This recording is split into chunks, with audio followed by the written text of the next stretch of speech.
দেখছেন BGB DG কত ভালো, নির্বাচন নিয়ে কত দরদ, তার সীমান্ত নিয়ে কত উতলা। দেখেন দেখেন ভালো করে দেখেন। হ্যাঁ, ইনকা ডিজি আমরা তো চাই, তাই না? হ্যাঁ, হারামজাদা মাদার কুত্তার বাচ্চা, তোর পুটির মধ্যে তারাবাতি ঢুকায় তোর মাম্মা হাসিনার কাছে পাঠিয়ে দেবো, বান্দির বাচ্চা। কেন গালি দিচ্ছি? হ্যাঁ, দেখেন জুলাই আগস্টে আমাদের দেশ বিরোধী করছিল, পত্রিকা তাসিছে।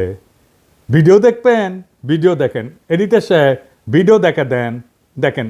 আমরা মাননীয় প্রধানমন্ত্রীর নির্দেশে এই সরকারের গুরুত্বপূর্ণ স্থাপনা বিজিবি গতকাল অভিযানের মাধ্যমে পুনরুদ্ধার করেছে এবং এই সন্ত্রাসী এবং উগ্রবাদী যারা সন্ত্রাসী গোষ্ঠী ছিল তাদেরকে হটিয়ে দিতে সক্ষম হয়েছে। তো বর্তমানে আপনারা দেখতে পাচ্ছেন তারপরও আশেপাশে কিছু দূরত্বে তারা ক্রমাগত ঢিল ছুটছে, দল বাঁধছে, পুনরায় আবার এই বিটিভি ভবন আক্রমণ করার চেষ্টা করছে। সেটা আমরা এখন বিজিবি কালকে থেকে দখল করে এখানেই আছে, তার সাথে পুলিশ এবং র্যাবও যুক্ত হয়েছে। তো সব মিলিয়ে এই জায়গার এই স্থানের কোনো ধরনের জন্য আর অসুবিধা না হয় সেজন্য আমরা বদ্ধপরি। দেখেছেন এই ব্যাংক চত্বরে প্রফেসর ইউনূস এখনো বিজিবি ডিজি করে রেখে দিচ্ছে। কেন দিছে জানেন? উই তো আর্মির ধন বড়, এতই বড় যে নিজের নিজেই মারবার পারে, আর কাউরে লাগে না। পুলিশের আইজি যদি বদলানো যায় তাহলে বিজিবি ডিজি কেন থাকবি? ওই ইলেকশন করবি, ওই অন্তর্ঘাত করবি, ও প্রধানমন্ত্রী কাটাল রানীর নির্দেশনায় করবি। এডিটর সাহেব দেন জাউরা সিল মেরে দেন, আরেটা দেন, আরেটা মারেন। আর সামনে থাকলে চালা মুখ ফাটে দিলাম নি, একেবারে নাক মুখ ফাটে দিলাম নি। হারাম জাদা এ জাউরা শোন, দাঁড়ান এডিটর সাহেব, ও বাম্বু দেওয়া এখনো শেষ হয়নি, স্ক্রিনে রাখেন। দেখে দেখে গালি না দিলে জোশ আসে না শৈলে। এই এখন কবু অর্ডার দিছে তাই করেছি, তাই না? তোর অর্ডারের মধ্যে কি লিখে দিয়েছিল দেশবিরোধী ষড়যন্ত্র? ওটা কছু তো নিজের কুরকুরে নিত কছু তো। হাসিনা না পড়লে যে মুটা আজিজের মতো বিজিবি থেকে আর্মি চিফ জান বেনে দেয়, সেই জন্য কইছিল। কর্নেল রেদওয়ান ছিল না বিজিবি থেকে, সাবমেশিন গান দিয়ে গুলি করেছিল ছাত্র জনতার উপরে, সেটা তো ওর কমান্ডেই হয়েছে। উক্কান ৫ লাথি দিয়ে আর্মি ফেরত পাঠানো হয় নাই, 11 মাসের বেশি হয়েছে, তো 1 বছর হয়ে গেছে। তো ইউনূস স্যার, আপনার যদি সব উপদেষ্টাদের কয়া দেওয়া লাগে কি করা লাগবে, তাহলে কেমনে হবে? ও বাল রাখিছেন কেন? ওটি ও বিজেপি থেকে না সরাইলে ওর গোষ্ঠী শুদ্ধ তাল গাছে তুলমু আমি, কয়া দিলাম। পরে আবার কয়েন না আমি ওয়ার্নিং দেই নাই। যাই হোক, গরম দিয়া শুরু করে এখন এনা নরমে আসি, একাডেমিক আলাপে আসি। এনা সুশীল সাজি, সুশীল না হইলে তো আপনারা আবার দাম দেন না। হ্যাঁ সাজমু, হ্যাঁ দিছে, পারমিশন দিছে। সবাই আসেন আজকাল আলাপে, আমাদের সুশীলদের রাষ্ট্র বুঝা নিয়ে আসেন, আমরা একটু আলাপ করি। হ্যাঁ, আল্লাহর নামে শুরু করি। বাংলাদেশে এক অদ্ভুত ব্যবস্থা, সবাই কোশিশ করেছে প্রাইম মিনিস্টারের ক্ষমতা কেমনে কমানো যায়। বিএনপি কইছে ব্যক্তি কিংবা প্রতিষ্ঠানকে অধিক ক্ষমতা দিলে যেমন ফাঁসিবাদ কায়েম হয়, তেমনি নির্বাচিত সরকার এবং সংসদকে ক্ষমতাহীন করলে রাষ্ট্র দুর্বল, ভঙ্গুর, অকার্যকর হয়। অতি মূল্যবান কথা কইছেন, কিন্তু আমি মাঝে মাঝে ভাবি কি জানেন, এই লোকগুলি একদিন ধরে রাজনীতি করেছে, আর কিছু করেন না, কিন্তু খালি রাজনীতি। এটা আর্গুমেন্ট তৈরি করতে পারে না। অনেকে কইবেন মির্জা ফখরুলকে আনার চাইতে কম বুঝে, বিএনপির এত নেতা কি কম বুঝে? আপনি সব বুঝে বসে আছেন, সব জানতা, আপনার চাইতে কি তাদের বুদ্ধি কম? সি আমার সে বুদ্ধি কেন কম হবে? ওনাদের বুদ্ধি বেশি, নলেজ বড় নলেজ। হ্যাঁ হ্যাঁ, জানেন না নলেজের বড় গল্প জানেন না? আচ্ছা শোনেন, হ্যাঁ, এটা শফিক রেহমান ভাই ওর জায়দা দিনে লিখেছিলেন। আসেন এবার বড় নলেজের গল্প শুনি। তো ঘটক গেছে মাইয়ার বাপের কাছে বিয়ার পয়গাম নিয়া। হ্যাঁ, তো বিয়ার কথা শুনে আমার ক্ষুদ্র ভ্রাতারা উৎসুক হয়ে উঠছে, কি না যিনি কয়। তো ঘটক কইছে পোলা ভালো, বংশও ভালো, চাকরি করে, দেখতে শুনতে ভালো, রুচিবান, শিক্ষিত। হ্যাঁ, তো মায়ের বাপ বলে সবই তো বুঝলাম, তো পোলার নলেজ কেঙ্কা? তো ঘটক একটু লাজুক মুখে কয় যে নলেজ বড়ই আছে, গোসল করার সময় টাইমে দেখেছি আমি, তাই উনাদের নলেজ বড় আছে, এত বড় নলেজ, কিন্তু আক্কেল কম। আমি যদি বিএনপি করলামই নি, তাহলে কইতাম বাংলাদেশ রাষ্ট্রে কার ক্ষমতা বেশি? রাষ্ট্রপতির? রাষ্ট্রপতির না, প্রাইম মিনিস্টারের? তাও না। তাহলে কার বেশি? বুঝে ওরা কার বেশি ক্ষমতা? বুঝে না।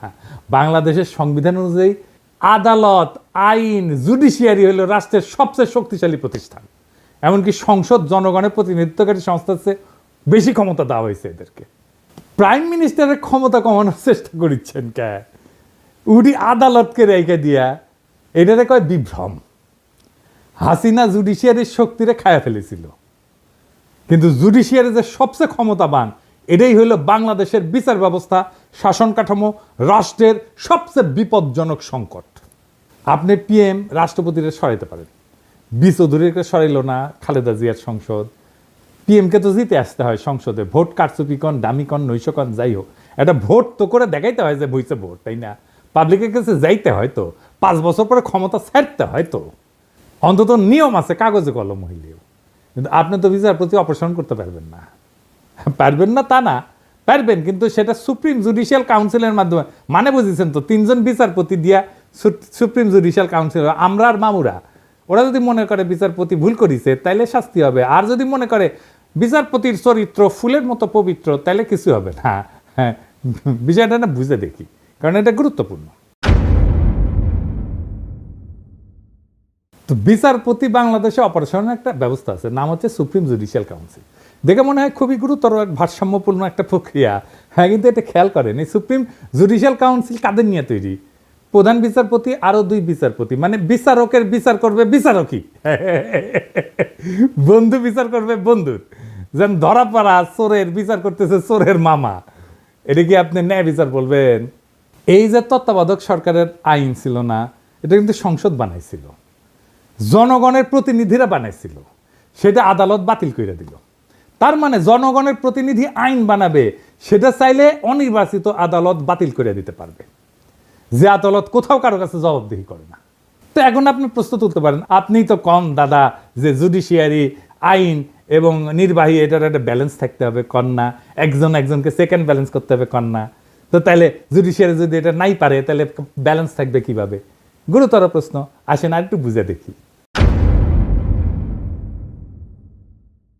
তত্ত্বাবধায়ক সরকার আইনটা সংসদ পাশ করেছিল, মানে জনগণের প্রতিনিধিরা এটা আইন করেছে, কিন্তু আদালত সেটাকে বেআইনি ঘোষণা করে বাতিল করে দিল। এই প্রক্রিয়া আদালত নিজেই হয়ে ওঠে সর্বোচ্চ ক্ষমতাধর, অথচ সে আদালত সরাসরি জনগণের কাছে জবাবদিহি করে না। এখানে একটা গণতান্ত্রিক দ্বন্দ্ব সৃষ্টি হয়, সংসদ বনাম আদালত, কার হাতে তাহলে চূড়ান্ত কর্তৃত্ব?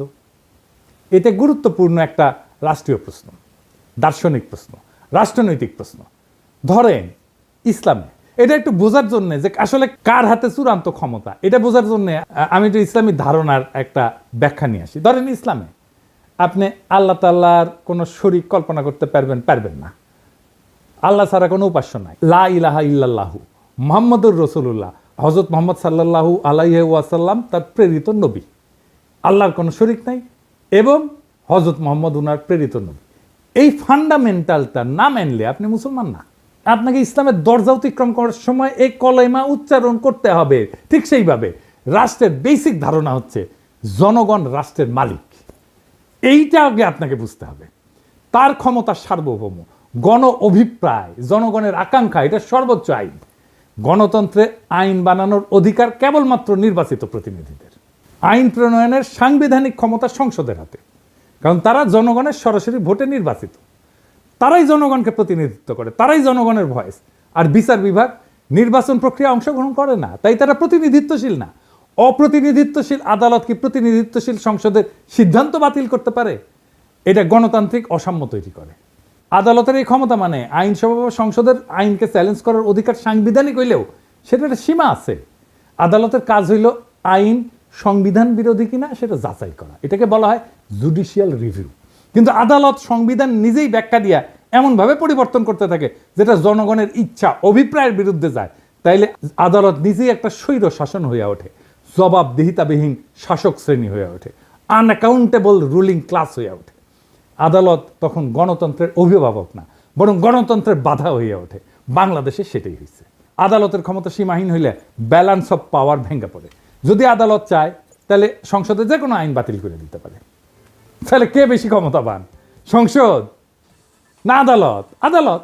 আবার সংসদ আদালতের বিচারপতিকে অপসারণ করতে পারে না, বুঝছেন? তাহলে এখানে সেকেন্ড ব্যালেন্সের কোনো ব্যাকরণ তো কার্যকর থাকে না। অর্থাৎ আদালত নিজেই একটা অদৃশ্য স্বৈরতন্ত্রের রূপ ধারণ করে। তত্ত্বাবধায়ক সরকারের আইন কোন একটা দলের ইচ্ছার ফসল ছিল না, তো এটা সর্বদলীয় ঐক্যমতে রচিত হয়েছিল, জনগণের আস্থার ভিত্তিতে এটা প্রতিষ্ঠিত হয়েছিল। আদালত এটাকে শুধুমাত্র ব্যাখ্যার খেলা দিয়ে বাতিল করে দিল। তাহলে তো আইনের যে একটা গণতান্ত্রিক ভিত্তি আছে সেটাই প্রশ্নবিদ্ধ হয়ে পড়ে। তো আদালতের তো একটা ভূমিকা থাকা জরুরি, কিন্তু কিন্তু সেটা সীমিত। সেটা কি আসেন আরেকটু বুঝে দেখি। আদালতের যদি এই ক্ষমতা না থাকে তাহলে তো ব্যালেন্স অফ পাওয়ার হবে কিভাবে, তাই না? এই প্রশ্ন তো সরাসরি চলে আসে। আদালতের কাজ হবে আইনের ভাষাগত নীতিগত ব্যাখ্যা এবং সাংবিধানিক সীমা নির্ধারণ করা, কিন্তু রাজনৈতিক সিদ্ধান্ত এবং প্রক্রিয়ায় হস্তক্ষেপ করা না। হাসিনার আদালত রাজনৈতিক সিদ্ধান্ত এবং প্রক্রিয়ায় হস্তক্ষেপ করছে। ভারসাম্য তখনই থাকে যখন আদালত, সরকার বা সংসদের অন্যায় রায় থামাইতে পারে, কিন্তু গণমতের চূড়ান্ত রূপ একটা আইন বাতিল করার ক্ষমতা সাবধানে এবং সীমিতভাবে প্রয়োগ করে। আদালত যদি এমন ক্ষমতা পায় যে জনগণের প্রতিনিধিরা যে আইন মানাবে তাই সে বাতিল করে দিতে পারে এবং সে নিজে কোনো জনগণের কাছে জবাবদিহিতা করবে না, তাহলে সে আদালত না, সে গণতন্ত্রের উপরে বসা এক নির্জীব অভিজাত শ্রেণীর নামমাত্র পোশাক। তত্ত্বাবধায়ক সরকারের আইনের অবলুপ্তি তাই শুধু একটা রায় না, এটা ছিল গণ ইচ্ছার বিরুদ্ধে আদালতের বিদ্রোহ। আর এই বিদ্রোহের পরিণতি আজ দেশের রাজনৈতিক দুর্ভিক্ষ, দেশের সমস্ত সংকট। এইবার আসেন সংস্কার নিয়ে আরো একটু গভীরে আলোচনা করি। প্রফেসর ইউনূসের সরকার নানা ধরনের সংস্কার করেছে। এই সংস্কার কারা করিচ্ছে, কিভাবে করিচ্ছে, এটা বুঝে কিনা সেটা একটু বুঝে দেখি। আজকের নতুন বাংলাদেশে সংস্কারের জন্য বিভিন্ন প্রস্তাব নিয়ে আলোচনা করা হইতেছে। আবার যাতে বিগত 15 বছরের ফ্যাসিবাদ, 72 বা 75 সালের ফ্যাসিবাদ বাকশাল বাংলাদেশে পুনরায় প্রতিষ্ঠিত হইতে না পারে, সেজন্য নানা পক্ষ নানা মত প্রস্তাব নিয়ে আলোচনা করতেছে। এটার জন্য প্রফেসর ইউনূস একটা ঐক্যমত কমিশন করেছেন। সেটার সদস্য হচ্ছে আলী রিয়াজ, বদিউল আলম মজুমদার আর ইফতেখারুজ্জামান, তিনটা মাল, প্রথম আলোর মার্কা মারাল স্পেন্সার। এরা কি ধরনের প্রস্তাব দিতে পারে সেটা না বললেও চলে। হ্যাঁ, ইফতেখারুজ্জামানকে আমি বাম্বু দিছিলাম না, একবার দিছিলাম না, মনে আছে না? হ্যাঁ, ওরা এনে বসায় দিচ্ছে প্রফেসর ইউনূস। প্রথম আলো এইসব সুশীল প্রগতিশীল মালদের দিয়া 111-এর পরে সংস্কার করাইতে গেছিল। তখনকার ভারতের দালাল মঈনুদ্দিন ফখরুদ্দিন সরকার একই সুশীল প্রগতিশীলদের টোটকা প্রস্তাব দিয়া অধ্যাদেশ জারি কইরা বিভিন্ন সংস্কার করছিল, যার প্রত্যক্ষ পরিণতি হচ্ছে হাসিনার ফ্যাসিবাদ। এক বেল তলাতে এই ন্যাড়া বুদ্ধিজীবী সুশীল এই জাতিকে কয়বার নিয়ে যাবে? 74-এর বাকশালী সংবিধান, হাসিনার ফ্যাসিজম, এসব তো আসমান থেকে নেমে আসে নাই। বারবার একই মার্কা মারা সব দালাল লেসপেন্সার, বুদ্ধিহীন মূর্খ কামাল হোসেন, রেহমান সোবান, ইফতেখারুজ্জামান, মতি, মাহফুজেদের টোটকা জাতিকে গিলায় বারবার আওয়ামী ফ্যাসিজম প্রতিষ্ঠার সুযোগ করে দেওয়া হইতেছে। এবারও সে একই চক্রান্ত হইতেছে, আর জাতি সে সমস্ত খেয়াল না করে বসে বসে আঙুল চুষিচ্ছে। আলী রিয়াজের আক্কেল জ্ঞানের নমুনা দেখেন। সংবিধান সংস্কার কমিটির রিপোর্ট ড্রাফট করার সময় সে কাদের পরামর্শ সে নিচে, সেটা রিপোর্টের শেষে তালিকা করে লিখে দিছে। দেখেন কারা কারা আছে সেখানে। মাহফুজা নাম, শাহিনা নাম, জানেন তো মাহফুজা নামের বউ, মানে মাহফুজা নামের বুদ্ধিতে শুধু চলবে না, তার বউয়ের বুদ্ধিও লাগবে। এই মাহফুজা নাম হাসিনার সামরিক মারণাস্ত্রে গুলি চালায় ছাত্রজনকে হত্যা করার নির্দেশ দেওয়ার পরে সেটার পক্ষে বয়ান লিখে এডিটোরিয়াল পাবলিশ করেছিল, যাতে সরকার কঠোর হস্তে এই আন্দোলন দমন করে। বিপ্লবের শহীদদের রক্তের সাথে বিশ্বাসঘাতকতা কইরা এইরকম একটা জানোয়ারের বাচ্চার পরামর্শ নেওয়া লাগছে নতুন বাংলাদেশের সংবিধান কিরকম হবে সেটা ঠিক করার জন্য। বুঝেন তাইলে? আরো আছে প্রথম আলোর মতি, খুশি কবি, সবচেয়ে বড় আওয়ামী লেসপেন্সার রেহমান সোবান, মইনুল ইসলাম। হে খোদা, আমারে উঠায় নাও, নয়তো দড়ি ফেলাও, বায়া উঠা যায়। এর চেয়ে আওয়ামী লীগকে বলা হোক একটা সংবিধান ড্রাফট করে দিতে। হুদাহিতে সংস্কারের বালসাল নাটক কইরা মানুষকে বোকা বানানোর দরকার কি? আর শহীদের রক্তের সাথে প্রহসন করার দরকার কি?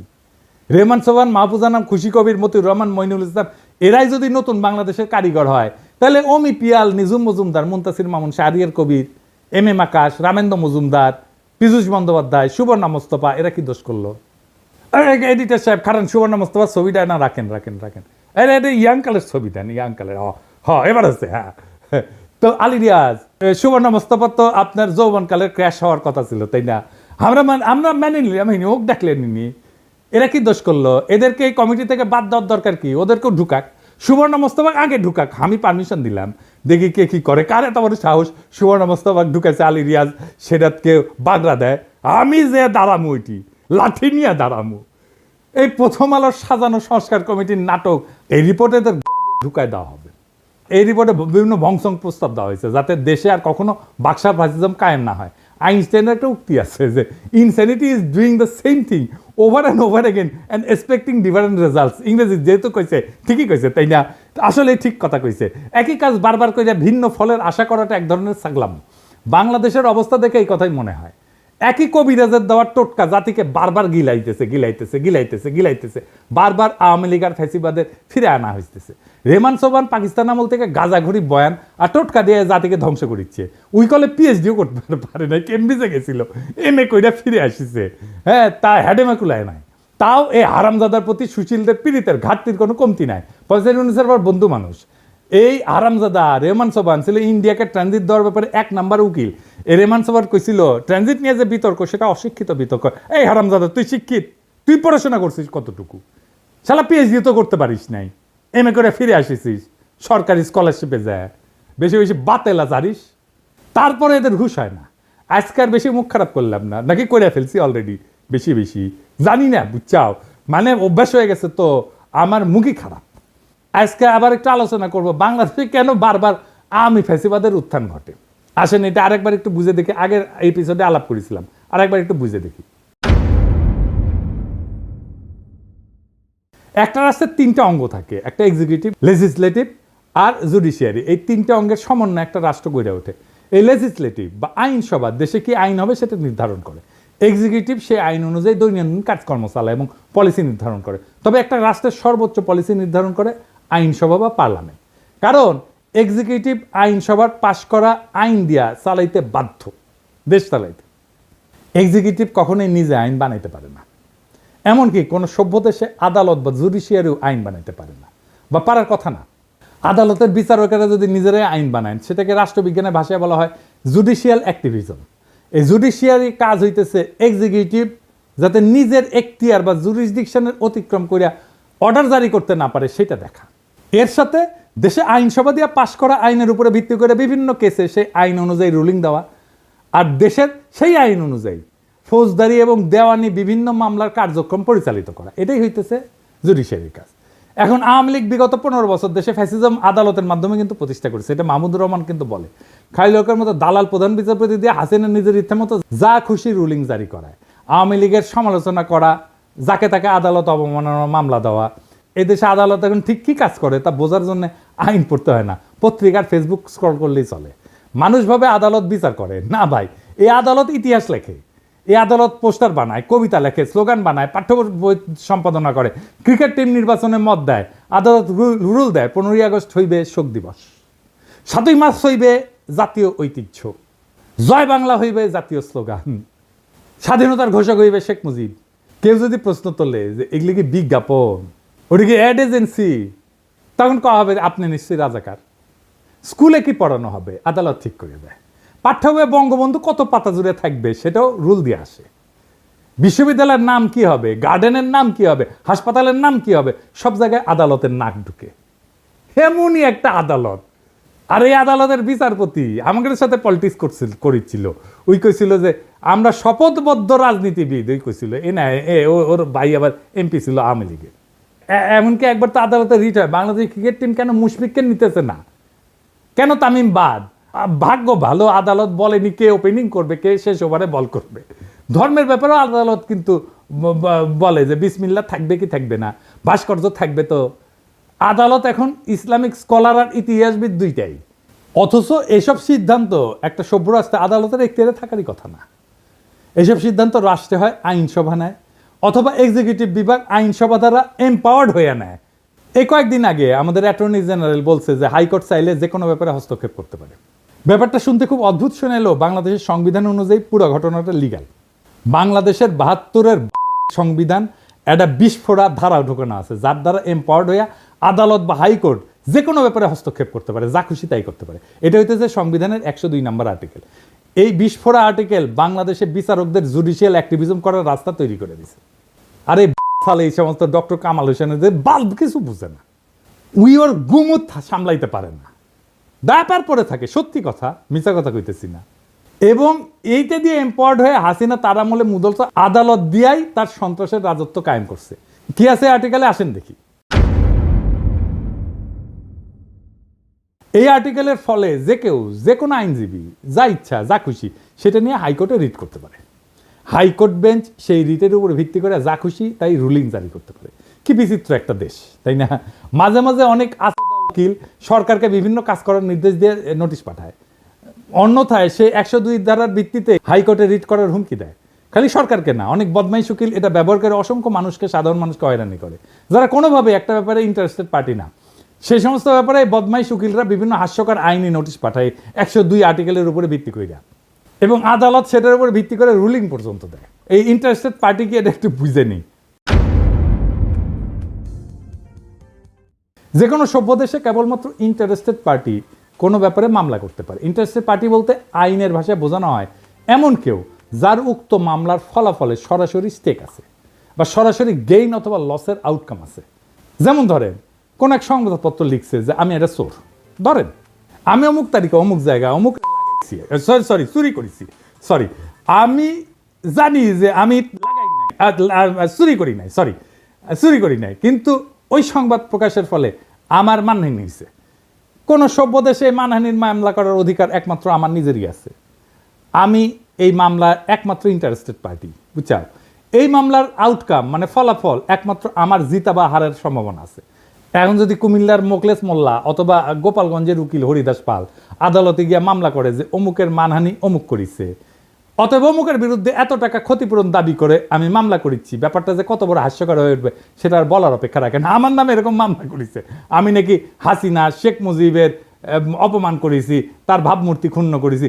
কে সিলেট একটা মামলা করেছে, গোপালগঞ্জে একটা মামলা করেছে, কতগুলো। আমাকে সেদিন জিজ্ঞাসতেছে ঢাকার ডিসি যে দাদা আপনার নামে কি কি মামলা আছে। আমি বললাম আমি নিজেই জানি না রে ভাই, মাঝে মাঝে শুনেছি এই জায়গায় মামলা আছে, কতগুলো মামলা আছে আমি গোনা বাদ দিছি।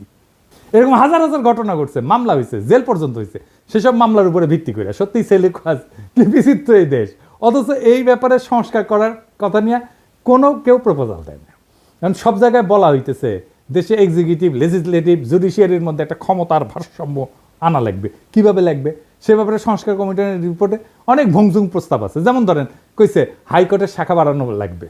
তো হাইকোর্টের শাখা বাড়াইলে কিভাবে ভারসাম্য আসবে সেটার কোনো ব্যাখ্যা নাই। হাসিনার আমলে আদালত প্রত্যেকটা ব্যাপারে নাক গলায় হাসিনার ত্রাসের রাজত্ব কায়েম করতে সাহায্য করছে। কালামানিক সব জায়গায় নাক গলানোর বার এমনই বাড়ছিল যে লিগের স্পিকার আব্দুল হামিদ পর্যন্ত সেটাতে বিরক্ত হয়ে বলছিল বেশি বাড়াবাড়ি করলে জনগণ আদালতের বিরুদ্ধে উঠে দাঁড়াইতে পারে। এমনকি খালি এক্সিকিউটিভের ব্যাপারে নাক গলানো না, বিভিন্ন সময় দেশে কি আইন হওয়া উচিত কি হওয়া উচিত না সেটা পর্যন্ত আদেশ জারি করেছে। সংবিধানের স্পষ্ট লেখা থাকতে হবে আদালত বা জুডিশিয়ারি কোনোভাবে জুডিশিয়াল অ্যাক্টিভিজম করতে পারবে না। তারা কেবলমাত্র দেশে বিদ্যমান আইনের উপর ভিত্তি করে রায় দিতে পারবে। জনগণের যদি কোনো আইন পছন্দ না হয় অথবা কোনো আইন বানানোর ইচ্ছা হয়, তাদেরকে তাদের এমপির সাথে কথা বলে সেই বিল সংসদে আনার ব্যবস্থা করতে হবে। সংসদ সদস্যদের মূল কাজ এলাকার উন্নয়ন করা না। এরা যে বলবে আমি আপনার এলাকার উন্নয়ন করে দেবো, এটা তার কাজ না, এটা কাজ পৌরসভার কাজ এমপিরে দিয়ে করায় না। তাদের মূল কাজ আইনসভার বিভিন্ন আইন নিয়ে আলোচনা করে ভোটাভুটি করে আইন বানানো। এই সাধারণ তথ্যটা দেশের অধিকাংশ মানুষ জানে না। আর একটা হাস্যকর অভ্যাস এই জাতির কাছে আছে, কিছু হলে সব কিছুতে আদালতে যায় মামলা করে দেয়। যেমন বিপ্লবের পরে আওয়ামী লীগকে নিষিদ্ধ করা লাগবে, এটা নিয়েও আদালতে মামলা করতে গেছিল পোলাপাই, আদালতে রিট করে। অথচ একটা রাষ্ট্রে এই সিদ্ধান্ত নেওয়ার অধিকার সেই রাষ্ট্রের আইনসভার, যারা ওই দলকে নিষিদ্ধ করে আইন করতে পারে অথবা সংবিধানে ওই দলকে নিষিদ্ধ করে দিতে পারে। যেমন জার্মানিতে নাজি পার্টি, ওদের আইনসভায় পাশ হওয়া নাজিদের নিয়ে করা স্পেসিফিক আইন দিয়ে নিষিদ্ধ। ইতালিতে ফ্যাসিস্ট পার্টি একদম সাংবিধানিকভাবে উল্লেখ করে নিষিদ্ধ করা হয়েছে। এইখানে আদালতে গিয়া মামলা কইরা তাদেরকে টেনে আনা এই আশায় যে তারা রায় দিবে অমুক দল নিষিদ্ধ, এটা চূড়ান্ত নির্বুদ্ধিতা। কোনো আদালত দেশের আইনসভার বা এক্সিকিউটিভের কাজ করতে পারে না। আজব চিন্তা ভাবনা সবার। এটা গেল জুডিশিয়ারির ব্যাপারে কথা। এখন আসি এক্সিকিউটিভ আর লেজিসলেটিভ মানে আইনসভার মধ্যে ব্যালেন্স অফ পাওয়ার নিয়ে। বাংলাদেশে বারবার ফ্যাসিজম তৈরি হয় কারণ দেশের সংবিধানে পার্লামেন্টারি শাসন ব্যবস্থা। এখানে আইনসভার নিয়ন্ত্রণে যেই মানুষ আর পার্টি, সেই একই মানুষ আর পার্টি নির্বাচনের মাধ্যমে একবার দেশের এক্সিকিউটিভ ব্যবস্থার কর্ণধারার সর্বেসর্বা হয়ে ওঠে। যদি এক্সিকিউটিভ আর লেজিসলেটিভ নির্বাহী এবং আইন একই মানুষের অধীনে থাকে তাহলে এটি ফ্যাসিজম। এই পার্লামেন্টারি ব্যবস্থা পৃথিবীর যে সমস্ত দেশে অ্যাপ্লাই করা হয়েছে সেখানে অসংখ্যবার ভয়ঙ্কর রকমেরভাবে ব্যাকফায়ার করছে। কোথায় কোথায় করছে শুনবেন? ইউরোপেই এটা ডিজাস্টার করছে।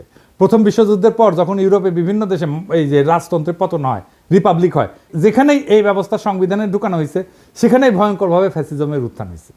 আমি একটা আলোচনায় করছিলাম, পার্লামেন্টারি ব্যবস্থা সেখানেই কাজ করে যেখানে একজন রাজা আছে, কিং আছে। জার্মানি, ইতালি, স্পেন সব জায়গায় পার্লামেন্টারি ব্যবস্থা ডিজাস্টার হয়েছে। দ্বিতীয় বিশ্বযুদ্ধে বেদম মার খাওয়ার পরে এরা শান্ত আছে, তাও আমেরিকান সৈন্য গ্যারিসন থাকার কারণে। তৎকালীন ইস্টার্ন ইউরোপেও এই পার্লামেন্টারি ব্যবস্থা হাঙ্গেরি, রোমানিয়ার ডিজাস্টার করছে। ফ্রান্সে যতদিন পার্লামেন্টারি ব্যবস্থা ছিল ততদিন ফ্রান্সের ততই বছর অবস্থা ছিল, টালমাটাল অবস্থা ছিল। ফ্রান্সের থার্ড রিপাবলিক মানে 1870 থেকে 1940 পর্যন্ত, এই 70 বছরে কয়বার সরকার বদল হয়েছে জানেন? শুনবেন, 101 বার। গড়ে 8 মাসে একটা নতুন সরকার আসতো। এরপর ফ্রান্সের চতুর্থ রিপাবলিক 1946 থেকে 1958, এই 12 বছরে কয়টা সরকার আসছে জানেন? 21টা সরকার আসছে। এই অরাজকতার ফলে বিভিন্ন কারণে 1958 সালে চার্লস দ্য গল ফ্রান্সের নতুন সংবিধান রচনা করে এবং ফ্রান্সে প্রেসিডেন্সিয়াল সরকার ব্যবস্থা রূপান্তরিত হয়। এখন কিন্তু এটা পঞ্চম ফ্রেঞ্চ রিপাবলিক। একটা রাষ্ট্রে যদি এক্সিকিউটিভ আর আইনসভা একই নির্বাচন দিয়ে নির্বাচিত হয়, তাহলে সেটা ইউরোপে যেখানে ইনস্টিটিউশন অনেক স্ট্রং সেখানেই ভয়াবহ ডিজাস্টার করে। বাংলাদেশের মতো তৃতীয় বিশ্বের দেশ তো একটা ডিজাস্টার করবেই, এটাই স্বাভাবিক। আপনারা বসে বসে চায় চায় দেখবেন আলী রিয়াজরা যে করতেছে, দেখবেন 20 বছর পরে কি হয়। তখন আলী রিয়াজ দেখেন কি বলে, এটা একদম ডিজাস্টার করবে। ওরা বেশি বুঝে এই সমস্ত গুলোকে টেনে। এরা রাষ্ট্র বোঝে না, রিপাবলিক বোঝে না, কিচ্ছু বোঝে না।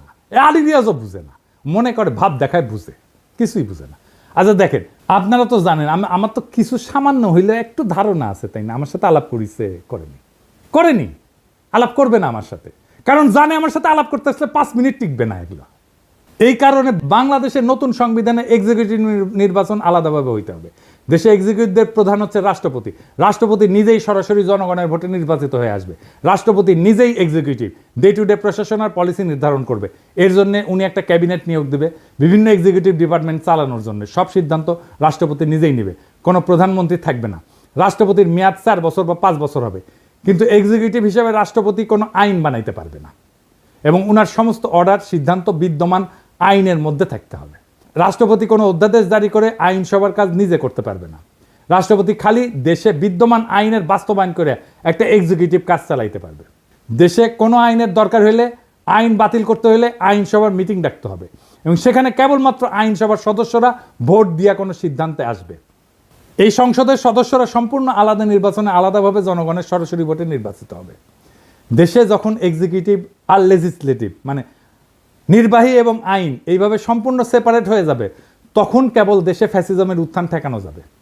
দেশের বাজেট আইনসভা পাশ করবে এবং পার্লামেন্ট রাষ্ট্রপতিকে যেই বাজেট দিবে, রাষ্ট্রপতি সেই বাজেট দিয়ে ওই অর্থ বছরের ব্যয়ভার বহন করবে। এখন সরকার বা এক্সিকিউটিভ চাইলে বা প্রাইম মিনিস্টার চাইলে যে কোনো মানুষের উপরে চাপাই দিতে পারে কর, কারণ এক্সিকিউটিভ আর আইনসভা একই জিনিস। তো রাষ্ট্রের 2টা বিভাগ যদি একই হয়, তাহলে এটাই তো ফ্যাসিজম আর স্বৈরাচার। এই সমস্ত সুশীলদের মাথায় ঢুকিচ্ছে না, আমি এটা বুঝি না। প্রেসিডেন্সিয়াল ব্যবস্থাতে রাষ্ট্রপতি চাইলেই কর বাড়াইতে বা কমাইতে পারবে না এবং ক্ষমতা সম্পূর্ণভাবে আইনসভার উপরে ন্যস্ত থাকবে। কিন্তু প্রাইম মিনিস্টার হাসিনা পারে। আইনসভার কাজ হবে আইন নিয়ে। রাষ্ট্রপতির মেয়াদের মাঝখানে আইনসভার একটা নির্বাচন থাকা লাগবে, মিড টার্মের মতো, যাতে জনগণ তাদের মতামত প্রকাশ করতে পারে রাষ্ট্রপতির টার্মের মাঝখানে। এই জন্যেই আইনসভার একটা সদস্যের মেয়াদ হবে 2 থেকে 2.5 বছরের মতো। সংবিধানে কোনো 70 অনুচ্ছেদ থাকবে না, কারণ যেহেতু রাষ্ট্রপতি আলাদাভাবে নির্বাচিত এবং মেয়াদ নির্দিষ্ট, আইনসভায় দল বদল কইরা অথবা দলের বিপক্ষে ভোট দিয়া সরকার ফেলায় দেওয়ার কোনো প্রশ্নই আসতেছে না। প্রত্যেকটা সদস্য নিজের বিচার বুদ্ধির উপর ভিত্তি কইরা কোনো বিলে ভোট দিবে। রাষ্ট্রপতি যদি নিজের ইমেজ আর যোগ্যতায় একবার নির্বাচিত হয়ে আসে এবং তাহলে রাষ্ট্রের এক পক্ষের আর এক পক্ষের পাঁচ আটার কোনো প্রশ্নই ওঠে না। সুপ্পু যেরকম হাসিনা কদমবুচি করতো, সেটা আর হবে না। গত 3 মাস ধরে মাননীয় প্রধানমন্ত্রীকে সালাম করতে গেলে উনি আমার সালাম নিতেন না। তা আমি দেখতাম যে ওনার চরণের ধুলো আমি পাই না। আমার মিশ্র প্রতিক্রিয়া হচ্ছিল যে উনি কেন আমার সালাম নেন না, না থাক থাক বলে। এটাই বিএনপি আর জিয়াউর রহমানের আসল অরিজিনাল ভিশন। জিয়াউর রহমান আলাদাভাবে রাষ্ট্রপতি নির্বাচনে ওসমানীকে হারায় নির্বাচিত হয়েছিলেন। সংসদ নির্বাচন আলাদাভাবে হয়। রাষ্ট্রপতি সরকার ব্যবস্থার সাথে পাওয়ারফুল সংসদ আর প্রত্যেকের একটা ওয়েল ডিফাইন্ড জুরিসডিকশন, এটাই একমাত্র বাংলাদেশে ফ্যাসিবাদ ঠেকানোর উপায়। আলী রিয়াজ যে টোটকা দিছে যে সংসদ নেতা আর প্রধানমন্ত্রী আলাদা ব্যক্তি হবে, এটা একটা সলিউশন। আমি এটা নিয়ে এপিসোড করেছি না? এর ফলে কি হবে? এর ফলে হাসিনা প্রধানমন্ত্রী হয়ে সুপ্পু মার্কা কাউকে সংসদের প্রধান বানাবে। এইসব প্রথম আলোর সুশীল প্রগতিশীলদের হাতুড়ে চিকিৎসা নিতে নিতে এই জাতি আর দেশ মরণ প্রায়। এটা যে কোনো মহল্লে বন্ধ করতে হবে। রাষ্ট্রপতি শাসিত সরকার ব্যবস্থা, যেখানে রাষ্ট্রপতি খালি সংসদে পাশ করা আইন আর বাজেটের উপর ভিত্তি করে অর্ডার জারি করতে পারবে, যেখানে কোনো জুডিশিয়াল অ্যাক্টিভিজম থাকবে না, একমাত্র এটাই হইতে পারে বাংলাদেশকে চিরতরে ফ্যাসিবাদ থেকে মুক্ত করতে। আজ আমরা ইতিহাসের এমন এক সন্ধিক্ষণে দাঁড়ায় আছি যেখানে আর একটা বার ভুল মানেই গোটা ভবিষ্যৎ হারানোর সামনে। আমরা আর সময় দিতে পারি না সেই সব তথাকথিত সংস্কারকদেরকে, যারা শতবার ব্যর্থ হয়েছে তবু আবার তাদের সেই পুরানো ফর্মুলা চাপাই দিতে চায়। না, এবার আর হবে না। এই দেশের জনগণ এখন জানে গণতন্ত্র মানে পোস্টারে লেখা কথা না, জনগণের হাতে থাকা আইনের মালিকানা। জনগণ এখন বুঝে গেছে বিচার ব্যবস্থা যখন ফ্যাসিবাদের হাতিয়ার হয়ে ওঠে তখন তার সংস্কার না, প্রয়োজন হয় রূপান্তরের। আমরা চাই না আর একটা হাসিনা, আর একটা বাকশাল, আর একটা মুজিব, আর একটা ৭২-এর ক্লোন রাষ্ট্র। আমরা চাই এমন এক নতুন শাসন ব্যবস্থা যেখানে আইনসভা, নির্বাহী এবং বিচার ব্যবস্থা পরস্পরকে নিয়ন্ত্রণ করবে। প্রভু না, হবে পর্যালোচক, যেখানে রাষ্ট্রপতি হবে জনগণের সরাসরি ভোটে নির্বাচিত এবং সংসদ হবে মুক্ত বিবেকের মঞ্চ, কোনো নেতার পদচুম্বনের জায়গা না। প্রিয় দেশবাসী, এটাই সেই সময় যখন ইতিহাস তৈরি হয়। প্রশ্ন একটাই, আপনি কি এই ইতিহাস গড়ে ওঠার অংশ হবেন, না এই জাতির আর একটা প্রতারণার সাক্ষী হয়ে থাকবেন? আসেন সুশাসনের জন্য, জবাবদিহিতার জন্য এবং সবচেয়ে গুরুত্বপূর্ণ এই দেশটাকে ভালোবাসার জন্য একটা নতুন সূচনার দাবিতে গর্জে উঠি। এবার আর সংস্কার না, রূপান্তর চাই। এই রূপান্তরেই মুক্তি, এই মুক্তিতেই নতুন বাংলাদেশ।